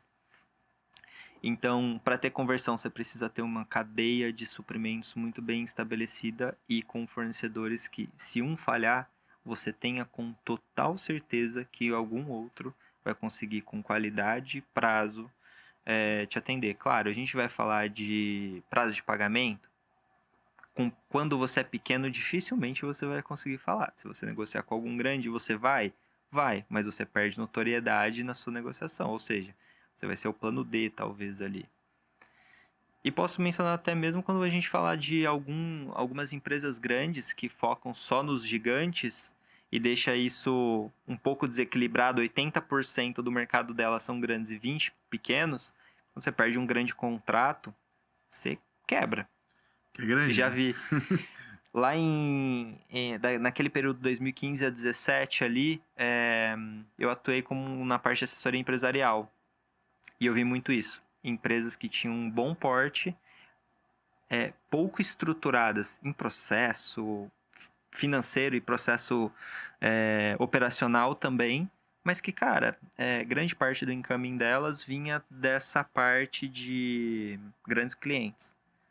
Foram 3 meses para quebrar, com faturamento Nossa. de 3 milhões mês, assim. Pô, loucura, né, velho? Eu acho isso muito interessante que tu falou, que é essa questão, assim, se cerca de bons fornecedores, porque se você Exato. faz um marketing bem feito, e aqui você pegou um fornecedor ali que tem capacidade de te entregar 10, e aí, do nada, você vendeu 100, e agora, né? Então, além de ser um bom fornecedor, tem que entender qual é o tamanho da escala dele. Exato. O quanto ele vai poder escalar, porque é bem isso, às vezes cai no gosto, às vezes do nada, né? Viraliza, a nossa palavra da moda, né? Tem o teu produto ali, que hoje tá do Dog High ali, aí tem uma blogueira famosíssima, do nada ela apareceu escalando na montanha. Uma hora para outra as pessoas querem o seu produto. E aí, se todo mundo vier pedir e não conseguir entregar, eles vão procurar outra solução. Né? Aí você acabou perdendo o hype da coisa. Então, ter um fornecedor que realmente esteja pronto para te atender e com estrutura organizacional para poder escalar isso, são pontos interessantes para ser observados. Isso é bem legal mesmo. Teve 2 casos interessantes na Dog High que a gente deixou de participar de uma campanha grande, porque, cara, o tamanho que atingia essa campanha A gente não ia conseguir atender. Então, a gente preferiu aguardar, construir mais, para depois voltar e participar de uma campanha grande dessa. Então, é importante a gente saber, não ir só pelo momento. Ia ser sensacional? Cara, sensacional. E você consegue fazer isso? E aí onde Queima a largada. exato. Hoje, um segundo negócio que a gente está em conversa hoje em dia, a primeira pergunta dessa indústria foi: se eu fizer um pedido grande, você me atende? E me atende em quanto tempo? Então, você tem que estar muito certo com seus fornecedores. E é exatamente o primeiro tema. Legal. Estou te fazendo um pedido inicial, entender seu trabalho, não vou sair pedindo uma quantidade imensa, eu preciso entender onde você está. Mas, se acontecer do dia para noite eu precisar de 100 mil peças, você me atende? Um exemplo. É importante. Então, é importante. Para quem está começando, é bom entender isso. Aquilo também vai ser fornecedor, né? O cara te perguntou porque, cara, ele também vai ser meu. Exato. Porque se eu coloco nas minhas lojas, o pessoal realmente tem uma saída boa. Pô, eu vou precisar de mais. Ele vai conseguir, o pessoal começa a vir aqui procurar e eu não tenho mais, e quem se queima é lá na frente. Exato. Não é o fornecedor, né? É legal. É a marca. Bem bacana. E aí você sai, tem um momento muito legal em Raizen e recebe essa proposta agora, que é esse novo desafio. Exato. Que é diferente, né? Estamos falando de Raizen aqui, é gigante, mas ela, de certa forma, é nacional. Então, trabalha o nosso mercado interno para ir para uma marca que vai trabalhar com vários países, vai atender tipo, várias culturas, várias línguas. Como é que é isso? Cara, acho que esse último ano foi um ano bem legal, assim, ali na Raizen. Eu tava muito mais com a carteira de eventos, onde a gente conseguiu entregar muitas coisas, volta de pandemia ali, convenção de vendas voltando também com tudo. Acho que a maior convenção que a gente já fez, que a Raizen já fez. E agora sim... Já tinham IPO? Já tinham feito IPO? Já tinha. O IPO foi 21. 21. Isso, foi 21. Foi quase na entrada da pandemia ali, né? E aí quando você fala, olha que interessante, quando a gente fala de eventos e a gente fala de IPO, se você erra num evento, isso reflete lá. Então é muito importante quando a gente vai falar de marca, de ativação, qualquer coisa fora da companhia, que a gente esteja muito certo e com os melhores fornecedores. Então, o processo de desenvolver fornecedores, ele era muito pequeno, em questão de, faz isso aqui, conforme a gente entendendo, tendo os feedbacks, tendo os debriefings de final de contratação, cara, foi bom isso aqui, foi mal isso aqui, precisa melhorar isso aqui, e isso é uma coisa que não vejo muitas pessoas fazendo, mas é muito importante, porque é o literal de desenvolver fornecedores. Desenvolver fornecedor não é simplesmente você falar, legal, você me atende, você tem o que eu preciso. Não, é constantemente você dar feedback, conversar, fazer treinamento sobre marca ou o que for que o fornecedor tenha com o seu negócio, para realmente cada vez mais ser mais fácil essa relação e as entregas. Então, foi muito importante, o contato entre hierarquias também foi sensacional, assim, tem um carinho muito grande pela Raizen, e agora assumindo na L'Occitane como especialista. L'Occitane. Não vou errar mais. Cara, eu tô muito feliz. É um desafio muito grande, assim. É algo que eu gosto por conta da língua também. L'Occitane é nacional? Não é nacional, não. É francesa. Francesa, né? Isso. Tá mais de... Mas já tá há bastante tempo no mercado aqui, né? Já tá há bastante tempo. Tem está em mais de 90 países. Então, tem um mercado muito grande também. E que... Sim, é uma frente diferente. A gente volta a olhar um pouquinho para varejo e o comportamento do varejo também ele é diferente em questão de fazer. A gente olhando a gente tá conversando sobre startups e tudo mais. A gente às vezes precisa um pouquinho dessa pegada mais startup, mais fazer, ter mais agilidade. Eu vi muito pela Nestlé, uma empresa de 150 anos com muita estrutura. Às vezes a gente acaba sendo preso em burocracias, onde eles também estavam fazendo o caminho inverso de, galera, a gente precisa deixar o negócio um pouco mais ágil, vamos trazer startups, ou vamos comprar startups para conseguir desenvolver isso mais rápido. Vejo muito disso na L'Occitane, tá? Eu acho que a gente vai conseguir desenvolver bastante. Eu acho que a ideia, uma das ideias dessa minha movimentação é a gente conseguir pensar mais estratégia também, então pensar um pouquinho mais a longo prazo, como que a gente constrói coisas diferentes, Isso é algo que eu gosto de fazer. Então, nas próprias conversas recentes que a gente teve, vou iniciar nos próximos dias lá, então já bem animado. E agora a gente começa a falar de um mercado Américas, né? Então, foi o que você falou, entender novas culturas, já trabalhei lá atrás, mas eu acho que A entrega é diferente, a né? entrega é Também, né? diferente. Cada país tem uma demanda diferente. Negocia diferente, o né? jeito de lidar. Pega o americano pro brasileiro, é outra história, né? Essa história. Era engraçado lá atrás, em 2014, que eu comentei pra você, da Gri. Cara, o chinês tinha um modo de negociar que é assim, legal, negociei isso aqui. Aí você ia entregar, ele falava, não, e se fosse assim? Aqui no Brasil, não, cara, a gente acordou, tá acordado, tá certo, tem nota fiscal emitida, Já tá tudo aí. já tá tudo aí. Então, realmente, você falou, opa, calmou, não é assim, aqui a gente faz dessa forma, vamos estruturar tudo bonitinho. Então, sim, ter toda uma divisão de como negociar em cada lugar, eu acho que o primeiro passo, quando a gente volta a falar, o que suprimentos faz no começo? Cara, a primeira coisa quando você entra na sua área de suprimentos é entender a sua carteira.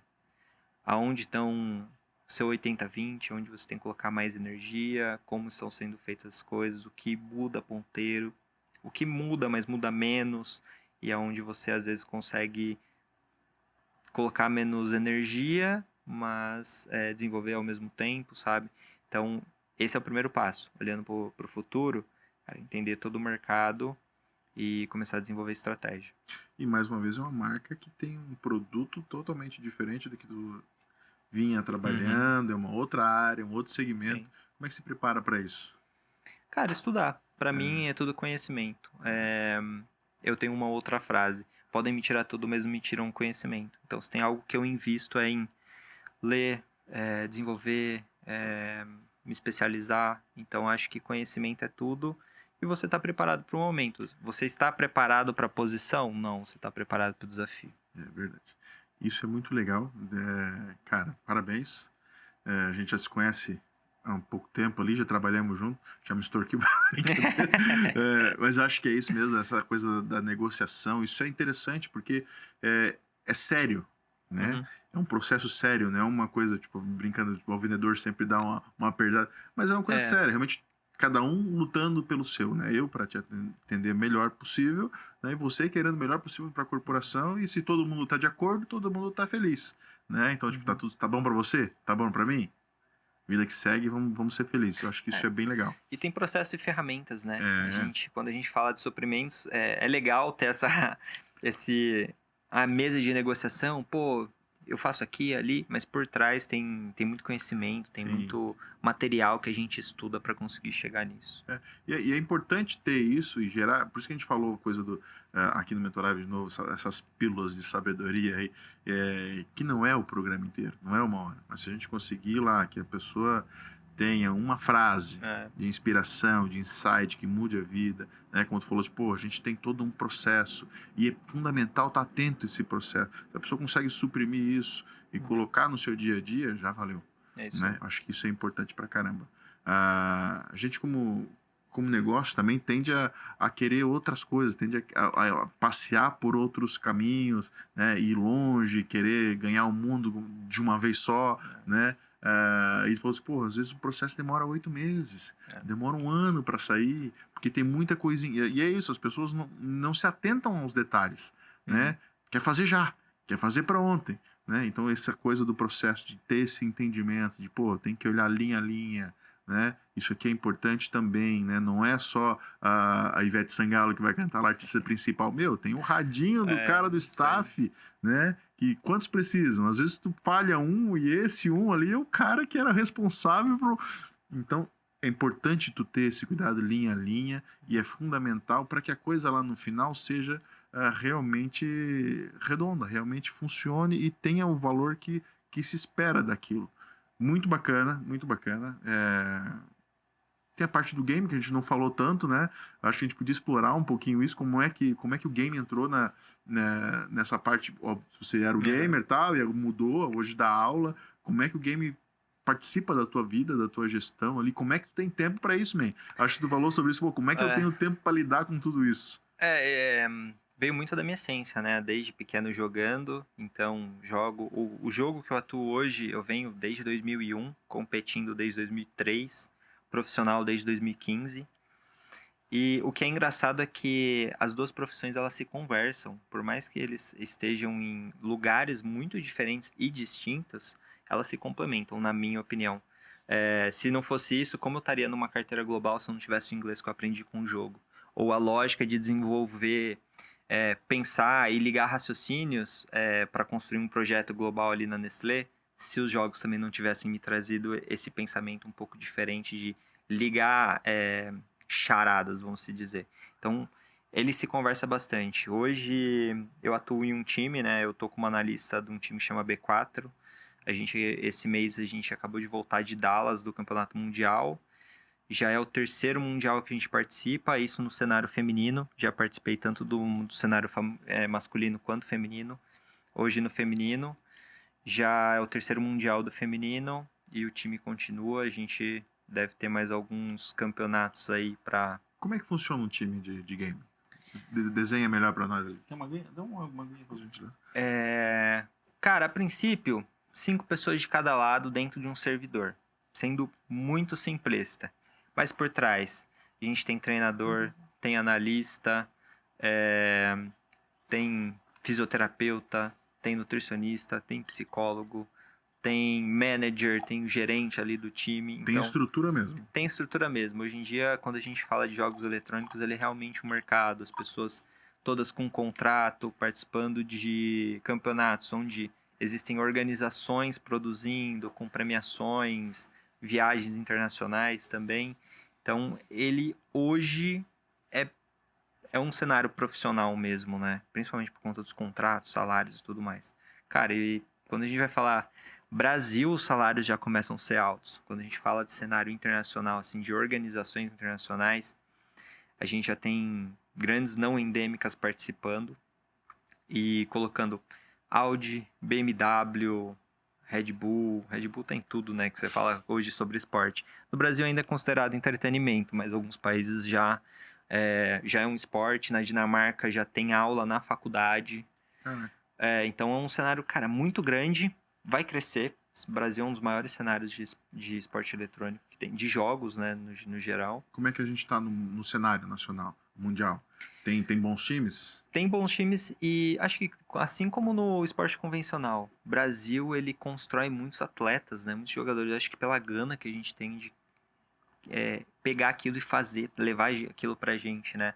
Então a gente tem ótimos jogadores, ótimos times. A gente já, em 2016, 17, a gente tem um time brasileiro que ganhou 2 mundiais, assim, masculino, que é o maior que tem. Então, a gente tem essas feras aí também. E tem a galerinha nova também, que vem crescendo. Porque a gente tem aí, claro, vamos falar de game, mas o que é o game, né? Tipo, a gente tem o FIFA lá, que é o futebolzão que a galera joga. FIFA. Aí tem os RPG. Qual que é hoje, se a gente fosse falar de game, qual que é a hype aí? Qual que é A gente tem alguns, né? League of Legends, a gente tem o Counter-Strike, que é onde eu atuo.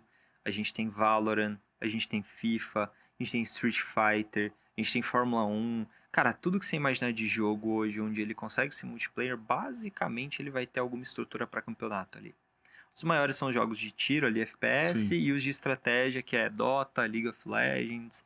Dota também é gigantesco. A premiação do campeonato de Dota tá, acho que entre 30 milhões, mais ou menos, de dólares. Caraca! É um negócio gigantesco. 5 vezes. Pô, então, legal, é um cenário gigante hoje em dia, assim, que é engraçado porque quem me olha dentro da indústria e eu falo, cara, mas você, sério, assim, falei, já tive... Tô lá dando tiro na galera. Tem muita história aí por trás, mas é legal porque a gente começa a ver muitos novos empreendedores. Então, em 2018, 2019 ali, eu ajudei a construir uma organização. Eu fui um consultor desse time, chamava Team Reapers, e ajudei a montar toda a estrutura de um cara super novo, 20 e pouquinhos anos, seus inícios ali, e aprendendo também. Já tinha um outro negócio com a família, foi empreendendo, queria empreender sozinho, então foi legal ver a trajetória ali de ascensão desses times, e hoje continua isso.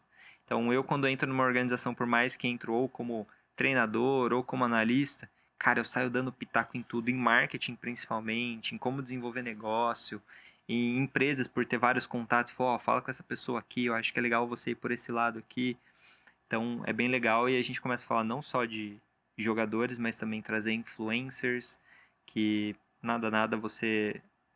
O mercado, ele se fala muito sobre números, quanto você consegue atingir, nada diferente do que a gente tem também no convencional. A única questão é que você está 100% no digital e tem algumas pessoas com grandes alcances. E aí, quanto que isso vai converter? Cada um tem o seu, né? Então, tem muito isso. Quando a gente vai falar de... A gente até comentou agora há pouco, tem times muito grandes hoje em dia. A própria Pen Gaming, que já é um time que tem patrocínio da BMW. Uma Imperial, que tem patrocínio da Audi. A Loud, que, se bem me lembro, veio do Banco Next. Então, eles têm ali aquela ligação. Então, tem muitos que já estão bem estruturados e outros que estão construindo muito isso. Aonde está a questão?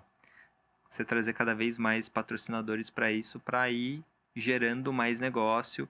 E aonde as empresas vão entrar? Quando elas vão entrar? Lá em 2015, onde eu construí o meu negócio, ninguém entrava. Hoje em dia, todo mundo está buscando o momento. Não é se, é o momento. E acho que a pandemia também ajudou com isso. Porque vamos falar de mercado, vamos lá. Uhum. A parte gráfica, a parte tecnológica, game não é um negócio novo, mas o que mudou, né, o como vem evoluindo, o mercado também, Sim. aí é super novo, né? Uhum. Tipo, de um ano pro outro, cara, vem... Acho que eu até vi outro dia uma notícia que era um gráfico ali que o desenvolvedor teve que dizer, não, isso aqui é um jogo, isso aqui não é de verdade. Porque a galera tava achando que era tão real, é tão real que a galera tava achando que, nossa, que coisa... Não, era um jogo, né, cara? Então, tipo, a tecnologia evoluiu muito. Sim. E aí, quando a gente fala de atleta de performance, é uma rapaziada mais jovem também, Sim. né? Então, como é que eles lidam com isso? Tipo, igual no futebol, mesma coisa. Pô, o cara sai de casa com 11 anos, vai para um clube longe da família, longe da cidade, para tentar a vida. E, tipo, como é que se estrutura? Você falou que é treinador. Como é que você lida com essas pessoas? Como é que você prepara elas para o que está vindo? O que eu acho que tem de benefício nisso, em eu continuar nessa área, é levar um pouquinho do profissionalismo do que eu tenho dentro da indústria. Hoje, o cenário em questão de jogadores, de staff, ainda falta muito profissionalismo de como trabalhar, entender aonde e como fazer isso, né? Então, você olha jogadores, como a gente falou, são muito novos, às vezes é o primeiro trabalho deles, porque realmente hoje muitos times estão dentro de uma CLT, outros por contrato, PJ e tudo mais, mas hoje é realmente considerado um trabalho. Mas da onde vem o profissionalismo disso? Lembra, a gente falou lá atrás que a educação não mostra isso na escola. Exatamente. Então, um pouco minha parte pessoal é de como eu consigo levar esse profissionalismo para as pessoas, como elas têm que abordar o jogo realmente para se desenvolver, para construir performance, mas para também construir relações, para construir um próximo passo de carreira. Porque imagina, atleta de futebol, ele chega, cara, no máximo ali seus 35 anos, olha lá. Isso aí. No esporte eletrônico a gente está falando entre 28 e 30 anos. Poucos conseguem passar disso numa grande performance. Então o que ele vai construir em 8, 10 anos, dos 18 ali, né? 8, 10 anos da carreira dele, cara, ele tem que estar muito bem mentorado quanto a isso. Então, Então, acho que é por aí, cara. Trazer mais profissionalismo. Porque o profissionalismo, tipo assim, vamos lá. Você falou agora há pouco também sobre isso, assim, tipo, lá atrás, quando criou o seu site, lá o blog, falando sobre o mercado e tal, falando sobre a cena ali em questão, né? Para as marcas botar ali a sua cara e dizer, não, esse aqui é meu time, eu tô patrocinando e tal, né? Vem muito disso, tem esse comprometimento dessas pessoas que tem que entender que são adolescentes ali, crianças, né? Como é que eu me comprometo? Como é que a marca se compromete? Como é que eles entregam de volta, né? Exato. Então, às vezes o cara faz uma besteira lá na frente que acaba respingando na marca também. Então, as marcas acabam tendo um receio. Então, como é que a gente quebra essa barreira para conseguir conectar os dois universos, né? E tem a questão do cancelamento, né? Se algo acontece, eles não vão necessariamente cobrar aquele jogador, eles vão cobrar as marcas por trás. Então, para você entrar nesse mercado e investir realmente, ou você tem contratos muito bem estabelecidos, ou você cria uma área de games dentro da sua empresa, onde eu já vi isso acontecer, para realmente fazer a gestão da onde você está colocando esse dinheiro, em quais pessoas, fazer toda a análise de histórico que a gente já viu dentro desse mercado, empresas perdendo um pouco de patrocínios por conta de uma postagem aqui e ali ou de uma interação errada dentro de uma live. Aonde esse mercado vai convergir? Cara, é difícil dizer, para ser muito sincero. Eu acho que falta muito tempo para o esporte eletrônico conseguir entender um pouquinho do que precisa. Há poucas organizações, posso falar umas 2 no Brasil, que tem um pouquinho mais dessa pegada de como construir, mas eu acho que a gente precisa cada vez mais trazer pessoas de um para o outro. Empresas trazendo pessoas do mercado de esporte eletrônico e o esporte eletrônico trazendo um pouco mais do convencional, mas para balizar isso, sabe? Não você engessar um mercado que é totalmente aberto e descontraído, fora disso, mas para você conseguir balizar. Legal, tenha seu tempo aqui, faça suas brincadeiras e piadas, mas lembre que no final tem uma marca por trás, ela importa e é ela quem banca tudo isso aqui, né? Então acho que tem que ter esse entendimento. Hoje não tem. E aí, como é que você vê realmente falando de marca, como é que você, para a marca, agora falando por outro lado, do outro lado, né, da moeda, como comprador ali, esse mercado, né, como é que isso pode influenciar, né? Porque a gente está pensando aí toda uma geração nova que está vindo, que vai começar a consumir, vai começar a construir um relacionamento com as marcas, né? Então as marcas, tipo, como falou BMW, Audi, os caras já estão pensando nisso lá na frente, né? Então, queira ou não queira, os novos compradores estão se formando agora. Então, como é que a marca olha para esse cenário? Como é que tem um desafio, né? Tipo, como falou, o cara bota uma house interna ali e começa a trabalhar essa galera. É um grande desafio, mas quem quer entrar no mercado agora? O que precisa olhar? Como é que ele se posiciona? Quais são os benefícios de fazer parte desse mercado? Tá para entrar e sair, como falou, porra, o cara que entra e sai para tentar surfar uma onda ali, às vezes não é legal, às vezes é melhor nem entrar, né? Então se vai mesmo de cabeça, porque aí a galera realmente compra ideia, compra marca e tal, né? E fazer parte desse movimento. Como é que é isso? Vou falar como marca, vou falar como comprador, tá? Como marca, sim, você tem que entrar para entrar de cabeça e fazer a diferença nesse mercado. Porque as pessoas entendem e esse público, eles gostam e eles compram a ideia, eles viram advogado da marca Quinta para dar um suporte para o cenário. Não estou falando de um time ou outro, do cenário em si, tá? Então, isso é bem legal. Então, ter essa estratégia muito bem estabelecida de como entrar e, que eu falo, volto, quando entrar é muito importante. Falando como suprimentos, a gente já começa a ver alguns pontos olhando bastante questão de influencers, onde até mesmo na Raiz a gente olha muito, na L'Occitane eu sei que também a gente já tem um pouco disso, vou entender um pouquinho mais nos próximos passos, mas é importante estar muito bem alinhado com o time de marketing quanto isso e principalmente a agência, tá? Quando a gente vai falar de algum tipo de contratação, a gente sempre precisa, legal, que tema que eu tô tratando aqui? Qual a linguagem que eu vou construir? A gente fala muito disso quando a gente vai falar de material gráfico. Qual linguagem eu quero aqui? Então a gente volta a falar disso também. Qual linguagem do influencer que eu quero? Porque às vezes é uma pessoa com muito alcance, mas não comunica o que eu preciso. E aí não vai converter. Então a gente olha algumas marcas colocando muito dinheiro em pessoas que não convertem em venda. No final é sobre venda. Infelizmente ou felizmente, as coisas vão se complementar. É o principal? Não, acho que é o retorno, um pouco do retorno de todo o processo, né? De toda a construção do que é o negócio. Mas sem eu ele acho não também sobrevive. que acaba sendo aí uma falha até estratégica, realmente, né? Porque não é porque tem número que se entrega conteúdo, né? Então, às vezes a pessoa tem um número ali, mas, cara, não tem nada a ver com a marca. E aí vem meia culpa. Eu sou a agência, acho que é um trabalho que a gente faz bem grande sobre isso. Cara, isso aqui faz sentido? Né? Eu acho que é uma pergunta que tem que se fazer bastante. Cara, isso aqui faz sentido? Né? Olha o que as pessoas estão conversando. Conversa conosco. Isso faz parte da nossa cultura, faz parte do que a gente acredita, faz parte do nosso propósito e o que a gente está entregando para o mercado, né? Eu acho que é bem isso que você falou, cara.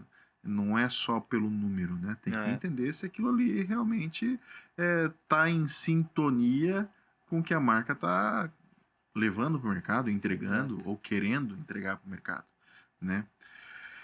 Diegão, porra, maravilha, cara. Acho que legal pra caramba. Estamos 1h30 falando aqui.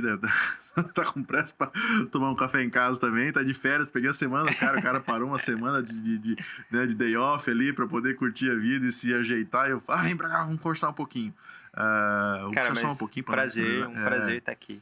Prazer foi nosso. Obrigado mesmo, cara, por esse momento ali. Deixa uma dica de livro, tu falou de livro, gosta de ler para o nosso pessoal aí, cara. O que tu deixa para o pessoal? Acho que conhecimento é tudo, como você falou.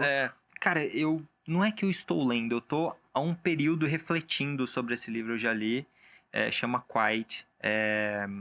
Eu falei muito sobre os introspectivos, é muito sobre isso, sobre um mundo que não para de falar. Então, aonde estão essas pessoas que são mais quietas, onde por muito, muito tempo o mercado e as pessoas olharam como a pessoa expansiva, comunicativa, abraços para cá e para lá, eram muito mais bem-vindas no mercado e muito mais requisitadas de que a pessoa que domina a mesa, época lá de estágio, trainee, a pessoa que dominava aquela dinâmica era muito mais bem vista, mas você esquecia de olhar aquela pessoa que está quieta e tendo toda a análise, às vezes é ela que tem a resposta, que vai falar uma frase que vai solucionar o problema, só que nem todo mundo está vendo, nem toda a mesa está prestando atenção. Eu me identifico muito com isso, e nesse livro eu acho legal porque ele traz diversos exemplos de empreendedores, nomes gigantescos que a gente não imaginava, e principalmente quando a gente olha hoje no mercado. Harvard era grande consultora e reveladora de grandes nomes do empreendedorismo e CEOs do mundo. Hoje isso começa a mudar um pouco. Há alguns anos isso começou a mudar um pouco, onde a gente olha, sei lá, Mark Zuckerberg, talvez. Sim. Onde era um cara um pouco mais introspectivo na dele ali. E é legal. Eu acho uma ótima indicação. Quiet. Qual que é o autor? Lembra do... esqueci o nome. Não, mas depois a gente pega ali, a gente vai colocar também de novo, a gente bota lá no nosso textinho de apoio, quem quiser procurar, tá por ali. Mais alguma dica, mais alguma palavra aí pro nosso espectador assíduo? Não, só agradecer, cara. Só agradecer, empreendam, eu acho que faz bem pra alma. Então, é um desafio, mas, cara, é gratificante. Diegão, obrigado. Foi realmente um prazer aí poder bater esse papo contigo. Acho que esse tema realmente, cara, tem muito, muito, muito a ver com o que a gente está se dispondo aqui. Até a gente fez aí uns dois programas atrás um papo com o Adrian. O Adrian é o cara do comercial, fora de série. E eu até troquei uma ideia com ele sobre isso. Cara, a gente falou um pouco sobre a estrutura de um comprador, de toda a logística, de como é que ele tem que ver o mercado e tal, né? E isso é muito legal. Acho que rola um papo depois, tá? Numa próxima, a gente vai conversar. Vamos trazer os dois aqui. Vamos marcar.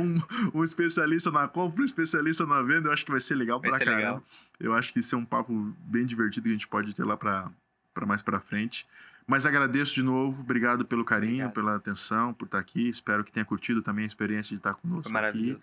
E vamos que vamos. Gente, obrigado. Esse foi mais um Mentoráveis. Até a próxima. Valeu, gente. Obrigado.